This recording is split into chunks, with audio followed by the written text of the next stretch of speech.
to talk you through some of the things you can expect to see during your first week here and to help you get started down this new and exciting career path. Now, I want you to forget anything you may have heard about the old location. Some people still have a somewhat negative impression of the company. That old restaurant was kind of left to rot for quite a while, but I want to reassure you, Fazbear Entertainment is committed to family fun and above all, safety. They've spent a small fortune on these new animatronics. Facial recognition, advanced mobility, they even let them walk around during the day. Isn't that neat?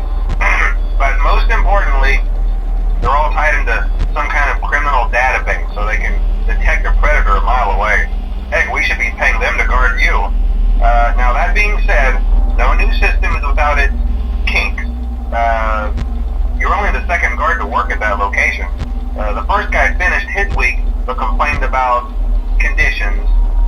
We switched him over to the day shift. So, hey, lucky you, right?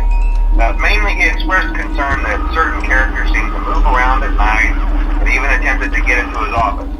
Now, from what we know, that should be impossible. That restaurant should be the safest place on Earth. So while our engineers don't really have an explanation for this, the working theory is that the robots were never given a proper night mode. So when it gets quiet, they think they're in the wrong room. So then they go try to find where the people are, and in this case, that's your office. So our temporary solution is this. There's a music box over by the prize counter, and it's rigged to be wound up remotely. So just every once in a while, switch over to the prize counter video feed and wind it up for a few seconds. It doesn't seem to affect all of the animatronics, but it does affect one of them. And as for the rest of them, we have an even easier solution. You see, there may be a minor glitch in the system, something about the robot seeing you as an endoskeleton without its costume on and wanting to stuff you in the suit. So hey, we've given you an empty Freddy Fazbear head. Problem solved. You can put it on any time and leave it on for as long as you want. Eventually anything that wandered in will wander back out. Something else worth mentioning is kind of the quartz modern design of the building. You may have noticed there are no doors for you to close. But hey, you have light, and even though your flashlight can run out of power, the building cannot. So don't worry about the place going dark. Well, I think that's it. You should be golden. Check the lights, put on the Freddy head if you need to,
use them for parts now. The idea at first was to repair them. They even started retrofitting them with some of the newer technology, but they were just so ugly, you know, and the smell. So the company decided to just go in a whole new direction and make them super kid-friendly. Those older ones shouldn't be able to walk around, but if they do, the whole Freddy head trick should work on them too, so whatever. I loved those old characters. Did you ever see Foxy the Pirate? Oh wait, Foxy. Oh yeah, Foxy. Hey listen, that one was always a bit twitchy. I'm not sure if the Freddy head trick will work on Foxy. If for some reason he activates during the night, and you see him standing at the far end of the hall, just flash your light at him from time to time. Those older models would always get disoriented with bright lights.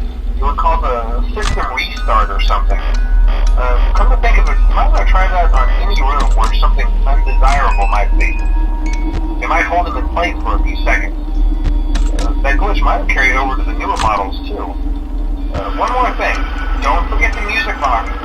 I'll be honest, I never liked that puppet thing. It's always thinking, and it can go anywhere. I don't think the Freddy mask will fool it, so just